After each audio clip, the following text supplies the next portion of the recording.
Agora, irmãos, vamos acalmar os ânimos, inclusive as crianças. Porque agora o Senhor vai falar através da sua palavra. Eu quero pedir a você que acompanhe com atenção, com toda a reverência e com expectativa a palavra de Deus, que é infalível, inerrante e inspirada. Diz assim o apóstolo Paulo a partir do versículo 1. Quanto ao mais, irmãos meus, alegrai-vos no Senhor. A mim não me desgosta e é segurança para vós outros que eu escreva as mesmas coisas.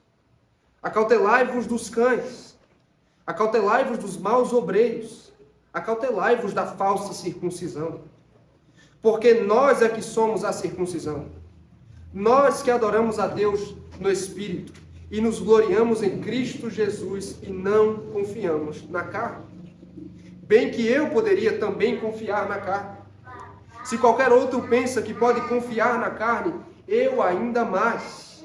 Circuncidado ao 8º dia, da linhagem de Israel, da tribo de Benjamim, hebreu de hebreus. Quanto à lei, fariseu, circuncidado, quanto ao zelo, perseguidor da igreja, quanto à justiça que há na lei, irrepreensível. Mas o que para mim era lucro, isto considerei perda por causa de Cristo. Sim, deveras considero tudo como perda, por causa da sublimidade do conhecimento de Cristo Jesus, meu Senhor, por amor do qual perdi todas as coisas, e as considero como refúgio para ganhar a Cristo, e ser achado nele, não tendo justiça própria que procede da lei, senão a que é mediante a fé em Cristo, a justiça que procede de Deus, baseada na fé, para o conhecer e o poder da sua ressurreição, e a comunhão dos seus sofrimentos, conformando-me com ele na sua morte, para de algum modo alcançar a ressurreição dentre os mortos. Senhor, nos abençoa, nos edifica, no nome de Jesus Cristo, para a glória dele. Amém e amém. Crianças, vocês vão desenhar um homem com um grande tesouro. Com um grande tesouro. E nesse tesouro vocês vão escrever o nome Jesus. Tá bom? Vocês vão desenhar um homem com um grande tesouro. E o nome desse tesouro é Jesus. E vocês vão entender por quê também. Tá bom? Meus irmãos, o nosso mundo funciona à base da meritocracia. Tomemos como exemplo o mercado de trabalho. Geralmente, se várias pessoas estão concorrendo por uma única vaga, quem é que tem vantagem sobre elas? Geralmente, é aquele que possui o currículo mais recheado de conquistas, de habilidades e de realizações profissionais. Com toda certeza, essa pessoa, ela estará à frente da concorrência, conseguirá chamar a atenção do empregador e, quem sabe, alcançar uma importante entrevista que finalmente vai agraciá-lo com a tão esperada vaga. Não é assim que as coisas funcionam? E é por nosso mundo funcionar assim que muitas pessoas pensam que é dessa forma que funciona com Deus também. Pelo menos é como os judaizantes pensavam. E para piorar as coisas, eles estavam tentando convencer os filipenses da grave blasfêmia de que é possível conquistar a salvação por meio dos esforços humanos. Só que Paulo já tinha visto esse filme antes. E ele, como um judeu praticante e rigoroso, sabia bem que não se pode alcançar a salvação por meio das obras da lei. Ou seja, é inútil confiar nas próprias obras e méritos. Com base no seu próprio passado, Paulo refuta o falso evangelho dos judaizantes e convoca os filipenses a pôr os olhos no evangelho da graça e na obra de Jesus Cristo. Como eu falei na semana passada, através de Epafrodito, sobre quem ouvimos, Paulo teve conhecimento da presença de falsos mestres judaizantes, tentando infiltrar o seu ensino dentro da igreja de Filipos. Os judaizantes se apresentavam como judeus convertidos ao cristianismo, mas que também achavam necessário guardar a lei de Moisés para a salvação. Eles insistiam especialmente que os crentes gentios, ou seja, que não eram judeus de nascimento, deveriam complementar a salvação recebida por Cristo com a circuncisão, com as leis de alimento e com a observação rigorosa dos dias sagrados do calendário judaico. Era costume desse grupo, irmãos, seguir os passos de Paulo para disseminar suas heresias nas igrejas gentias que ele havia plantado. Paulo tanto reconhecia a atuação destes que ele havia já escrito 3 cartas para combater o ensino desses servos de Satanás: Gálatas e as 2 cartas aos Coríntios. E aqui aos Filipenses, ele os alerta e os protege do falso e nocivo evangelho dos judaizantes. Na verdade, ele faz mais, irmãos. Ele usa a própria experiência como um exemplo de que a justificação não é conquistada pelos esforços e pela obediência à lei. Pelo contrário, ela procede de Deus e da sua graça. E assim como a igreja de Filipos, a igreja de hoje também precisa se proteger do falso evangelho legalista e colocar os seus olhos em Cristo e na sua salvação somente. Por isso, na noite de hoje, irmãos, eu quero meditar com vocês no tema o caminho para a justificação. O caminho para a justificação.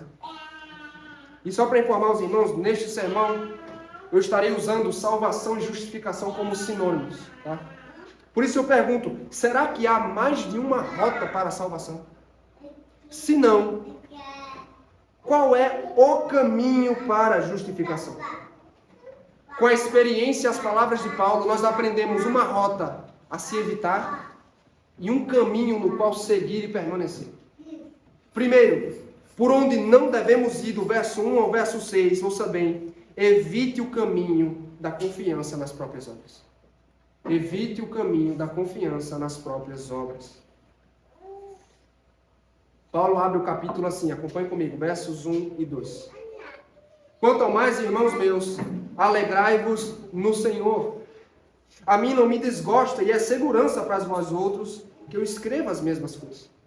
Acautelai-vos dos cães, acautelai-vos dos maus obreiros, acautelai-vos da falsa circuncisão. Já é a 10ª vez ao longo da carta que Paulo ou a menciona ou convoca os filipenses à alegria. E é pensando na alegria deles que o apóstolo está prestes a adverti-los seriamente. Pela sua linguagem, é provável que ele já o tenha feito enquanto esteve presencialmente em Filipos, falando do perigo espiritual do evangelho pregado por aqueles falsos mestres. E agora, por escrito, ele alerta mais uma vez, tomem cuidado com os falsos mestres.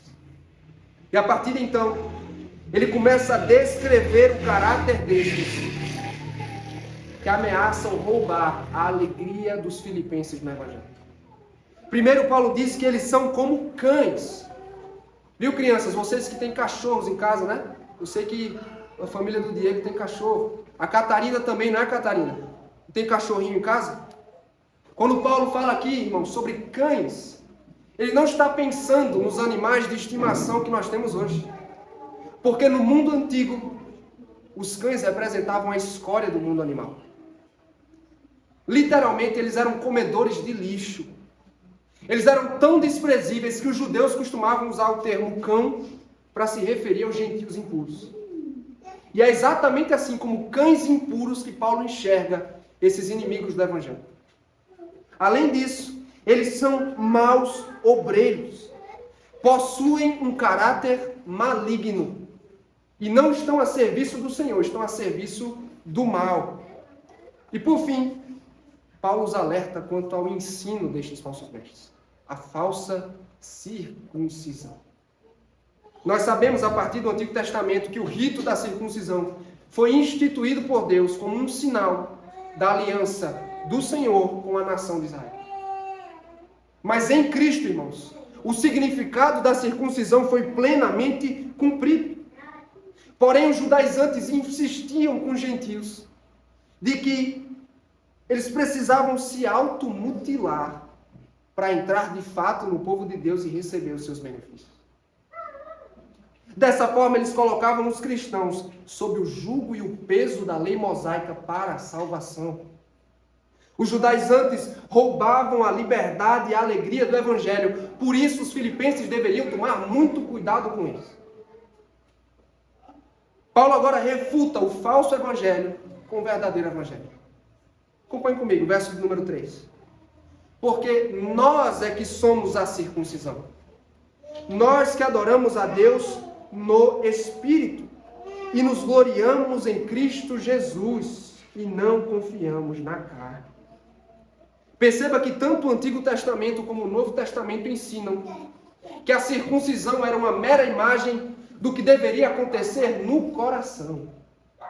Ou seja, ela simbolizava a remoção da impureza e do pecado do coração, uma obra que só Deus poderia realizar. Só que agora em Cristo e pelo poder do Espírito, Paulo diz, vocês já foram renovados e regenerados, ao contrário do que afirmam esses falsos mestres. Diferente do que eles afirmam, o verdadeiro Israel de Deus não é conhecido, irmãos, pela circuncisão externa, mas pela circuncisão interna, a circuncisão do coração. Consequentemente, somente aquele que teve o coração transformado pode adorar a Deus no Espírito. Não há necessidade de adorá-lo por meio de leis e rituais que não mudam o interior do adorador, como era feita na antiga aliança. Ao contrário, os cristãos desfrutam da liberdade e da graça de Deus para oferecer ao Senhor um serviço religioso que o agrade.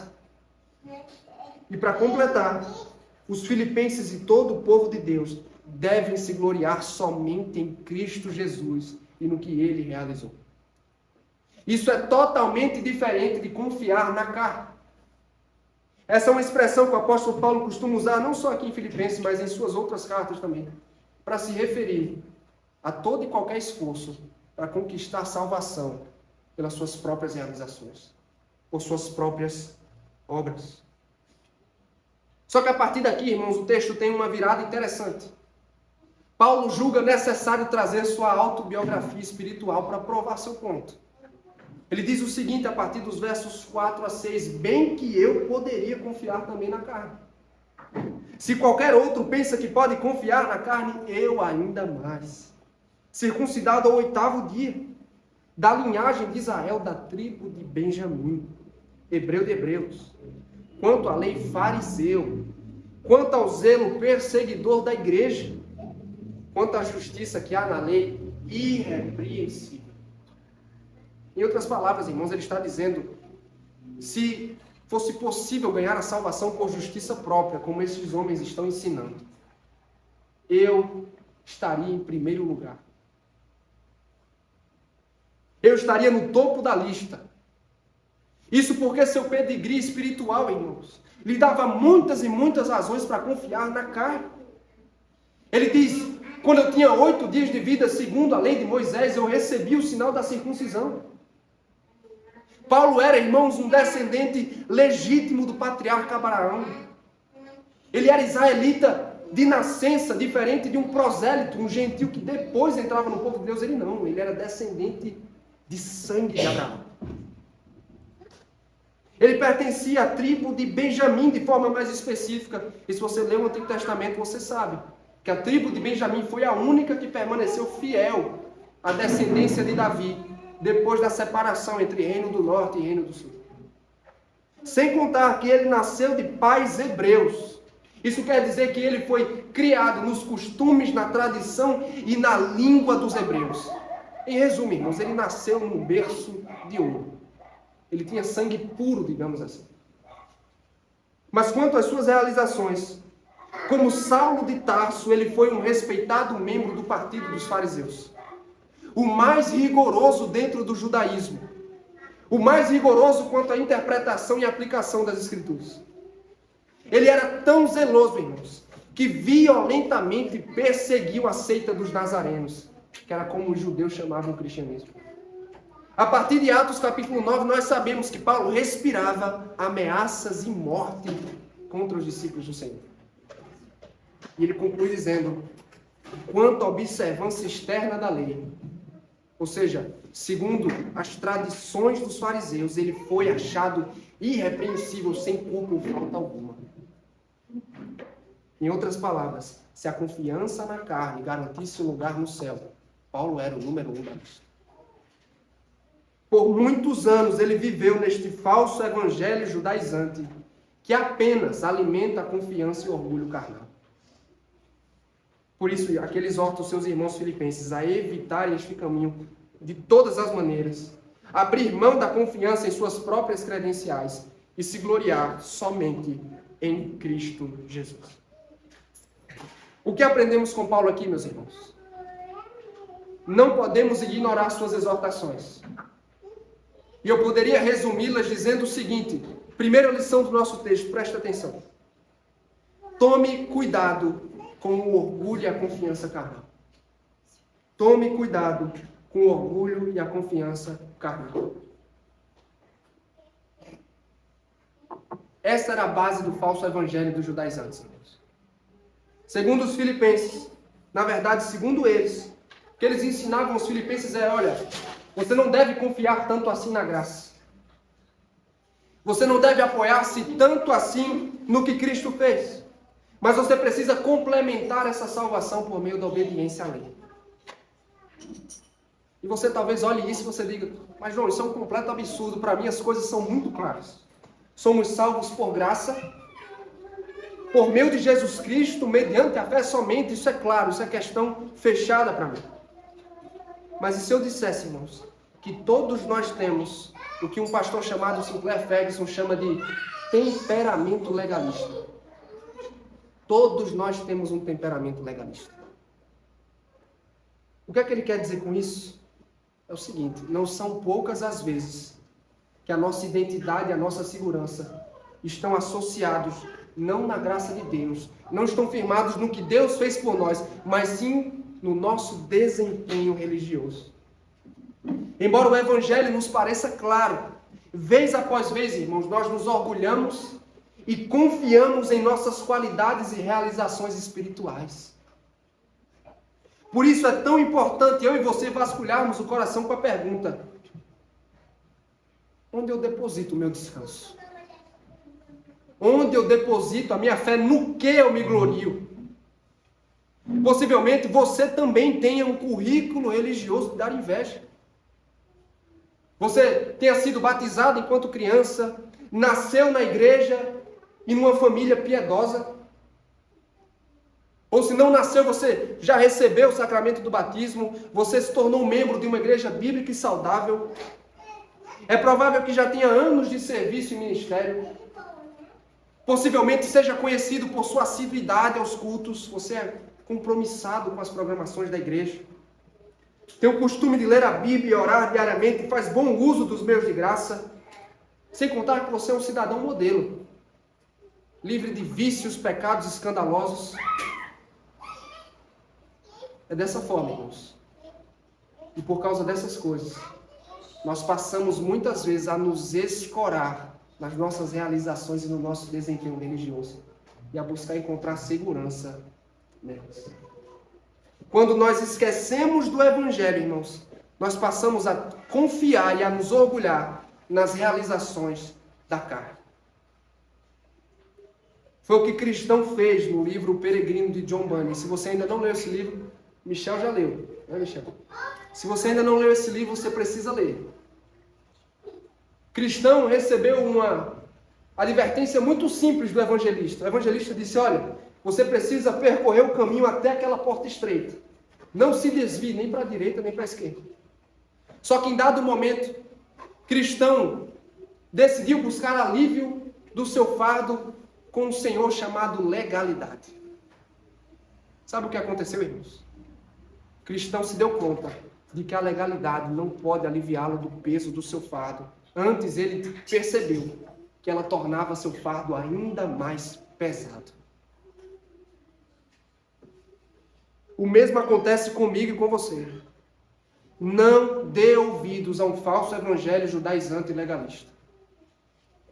Não permita que ele ganhe espaço no seu coração. Sabe por quê, meus irmãos? Porque depender de suas obras para alcançar a aprovação de Deus é um caminho muito perigoso. Porque na lei não há misericórdia. Sua exigência é muito simples: me ofereça perfeita obediência. E isso nenhum de nós tem condição de oferecer. É por isso que os legalistas estão sempre desapontados, inseguros e infelizes.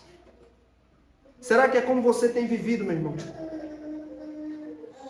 Por mais que acredite ou afirme acreditar no Evangelho da Graça, você se vê preso ou vivendo sob um falso evangelho meritocrático. Você costuma se apoiar demais em suas obras em busca de segurança. Será que você se sente um verdadeiro fracasso incerto de sua salvação quando peca? Se suas respostas a essas perguntas são sim, talvez você esteja vivendo num falso evangelho judaizante. E eu quero dizer a você uma coisa muito séria. Não há descanso para os que confiam na carne. Contudo, para nossa alegria e segurança, irmãos, nós aprendemos uma segunda lição com Paulo. O verdadeiro povo de Deus adora no Espírito e se gloria em Cristo somente. O Evangelho não funciona à base de mérito, irmãos. Paulo deixa claro aqui que não se trata de ter o corpo cortado pela circuncisão, mas sim de se ter o coração cortado pela espada da palavra de Deus. Ao invés de colocar a confiança nas suas obras, o crente genuíno reconhece e confia na obra do Espírito efetuada em si mesmo. Esse mesmo Espírito que nos regenerou e que nos capacita a vivermos uma vida obediente a Deus. Você não vai agradar a Deus, não vai conquistar o seu favor por meio de seus esforços, por meio de seu zelo religioso, de sua disciplina. Nada disso vai conquistar a aprovação do Senhor. Antes é o Espírito de Deus que já operou a circuncisão no seu coração, se você de fato tem fé. É quem vai capacitá-lo a adorar a Deus verdadeiramente em todas as áreas da vida, onde estivermos.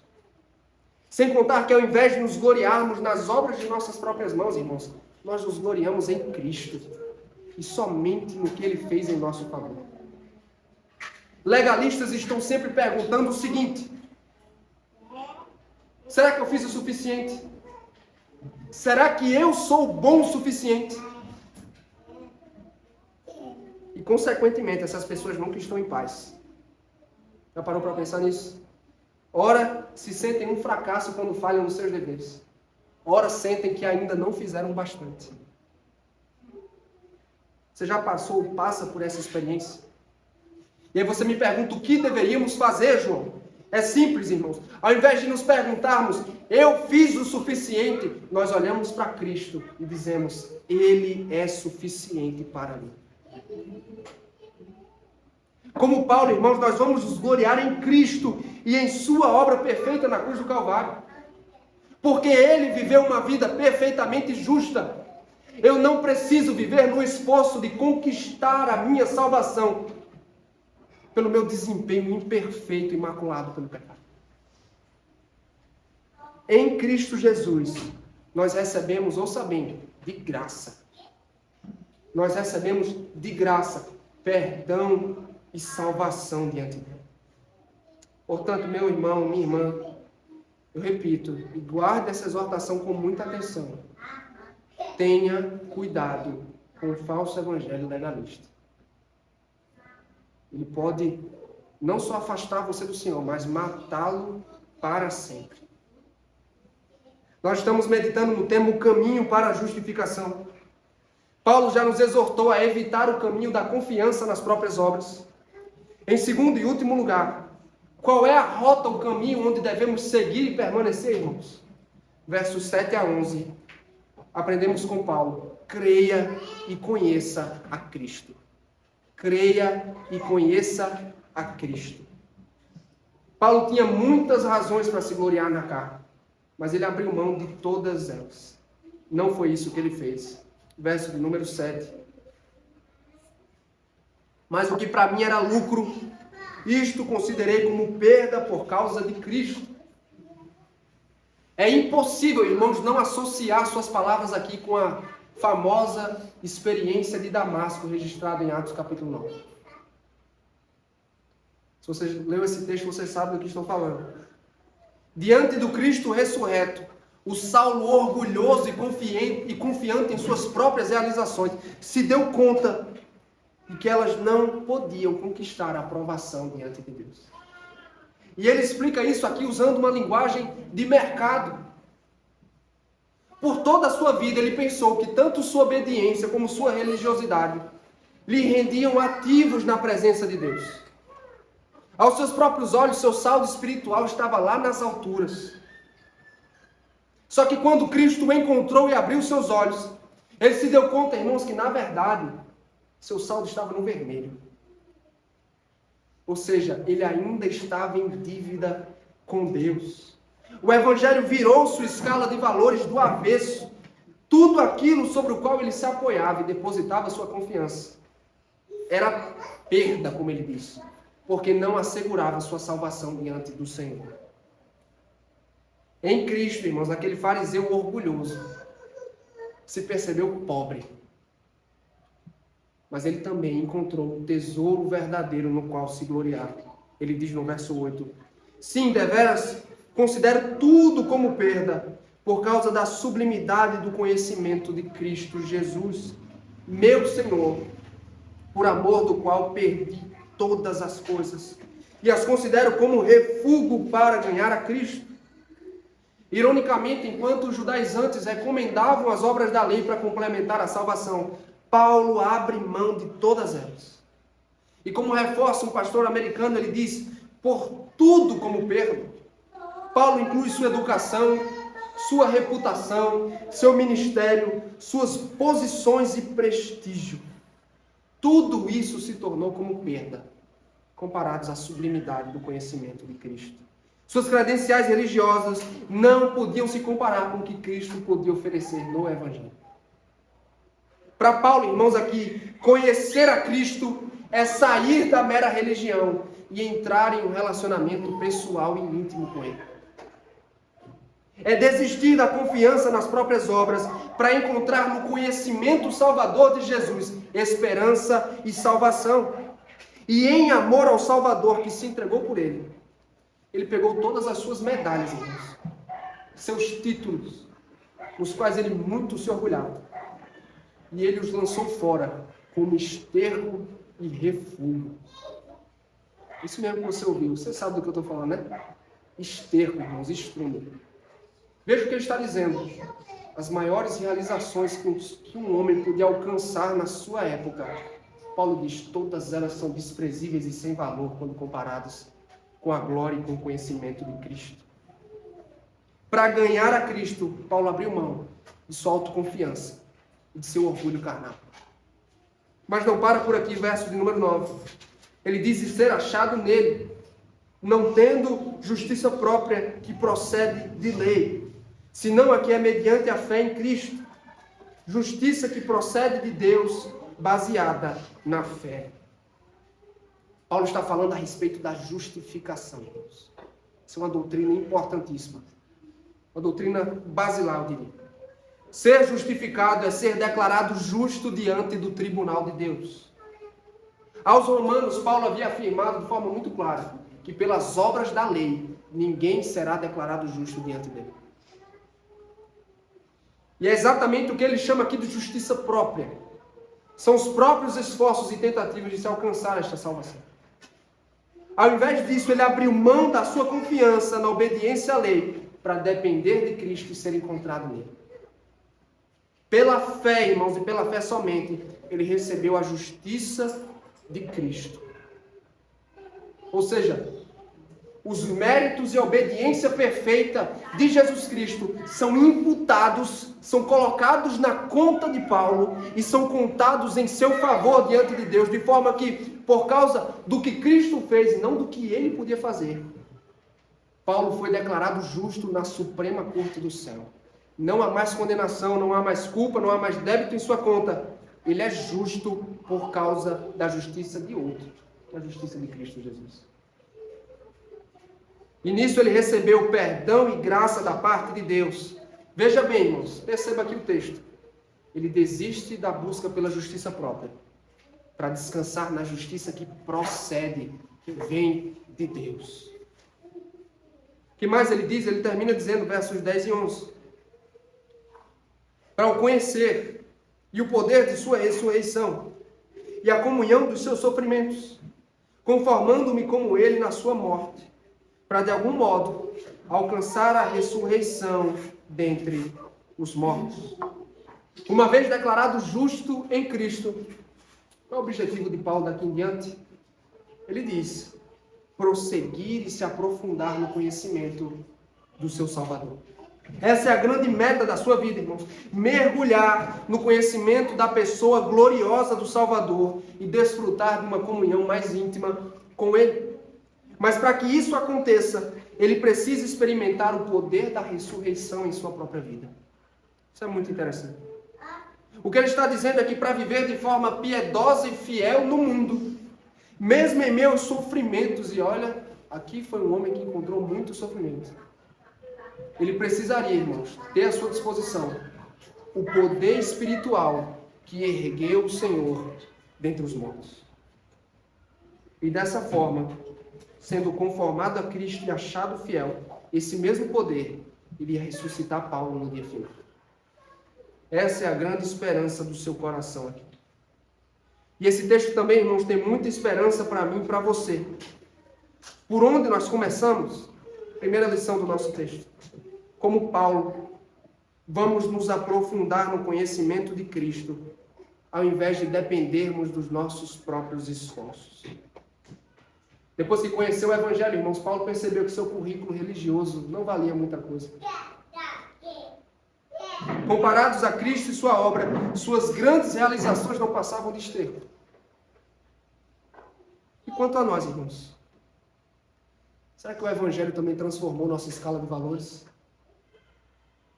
Será que o Evangelho ou o conhecimento salvador de Cristo ressignificou o que é perda e o que é lucro para nós? Por exemplo, se você ainda se escora no fato de ser batizado, possuir cargos na igreja, frequentar assiduamente os cultos, ser um homem de oração, possuir uma conduta ilibada diante de Deus, ora, essas coisas são muito boas de fato, mas me permita dizer, elas não têm valor salvador aos olhos de Deus. Não passa de perda. E aí, mais uma vez, nós nos perguntamos o que fazemos então. Nós nos voltamos, irmãos, para o Cristo revelado no Evangelho. O verdadeiro tesouro, aprendemos aqui, é conhecer a Cristo e ter comunhão com Ele. Isso sim é lucro de verdade. Quando nós somos alcançados por Ele, os nossos olhos são abertos, nós nos tornamos dispostos a abrir mão de todos os tesouros desta terra para ganhar a Cristo Jesus. Será que foi o que aconteceu com você? Você experimentou a mesma coisa descrita pelo apóstolo Paulo aqui? Ou será que você ainda está dando ouvidos ao judaizante dentro de você?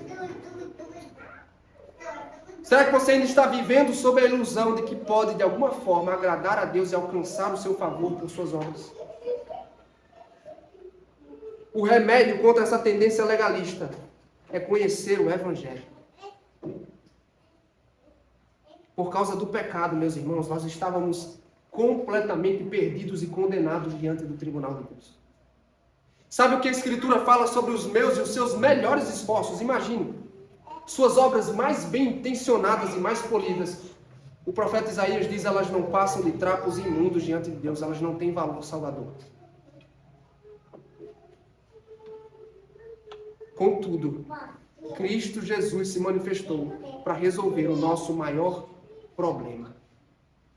Ele viveu uma vida, irmãos, perfeita e cumpriu toda a justiça. E na cruz do Calvário, Ele recebeu sobre si os nossos pecados, embora nunca tenha cometido pecado algum. E aí nós experimentamos o que os reformadores chamavam de a maravilhosa troca. A nossa impureza, irmãos, a nossa podridão foi imputada sobre Cristo.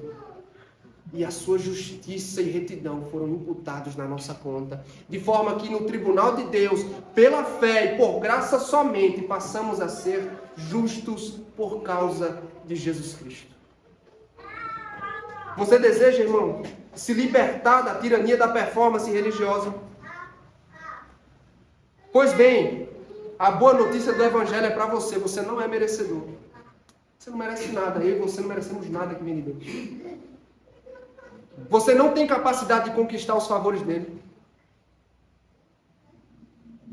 Mas Jesus Cristo, meu irmão, minha irmã, conquistou por você. Amém? Você deseja ser libertado da tirania da performance religiosa? Você não aguenta mais o fardo que está carregando sobre os seus ombros? Conheça e creia em Jesus Cristo. E depois disso, irmãos, nós prosseguimos em conhecê-lo mais e mais. Onde? Na palavra. Esse era o objetivo de Paulo. E verdadeiros cristãos nunca se contentam com pouco. Afinal de contas, irmãos, pela fé entramos em um relacionamento íntimo com Jesus Cristo. E somos chamados a cultivar e a permanecer crescendo em comunhão com o Salvador. Será que é o que você tem feito? Como podemos fazer isso? Como eu disse, através da palavra de Deus. Muitos cristãos, irmãos, experimentam pouco do Senhor. E não se sentem seguros de sua salvação. Sabe por quê? Porque tem pouco contato com a palavra de Cristo. E a nossa segurança, o nosso deleite no Senhor está diretamente ligado ao nível de exposição do nosso coração à palavra e às promessas de Cristo. Você quer experimentar mais dele? Você quer conhecer a sua glória, as perfeições do seu ser? Você quer desfrutar a segurança inabalável na pessoa de Cristo? Meu irmão, comprometa-se com a leitura da palavra de Cristo. Tanto sozinho como em família. Busque a Cristo conforme ele foi revelado nas páginas desse livro. É só aqui, irmãos, que nós encontramos o verdadeiro evangelho, que oferece liberdade e alegria da tirania da performance. Nos liberta dessa tirania. É o conhecimento de Cristo e da sua graça que vai manter você seguro e firme de sua salvação.